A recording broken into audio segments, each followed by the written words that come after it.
Hi friends, இன்னைக்கு நம்ம exponents and powers formula பார்க்க போறோம். a power m into a power n equal to a power m plus n. Bases equal and powers add பண்ணணும். இந்த formula நம்ம already பார்த்திருக்கோம். a power m by a power n equal to a power m minus n.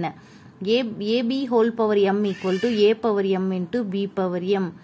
ab இன்றது மல்டிப்ளிகேஷன்ல இருக்கு, பவர்ல இருக்கிற m a க்கும் applicable ஆகும், b க்குமே applicable ஆகும்.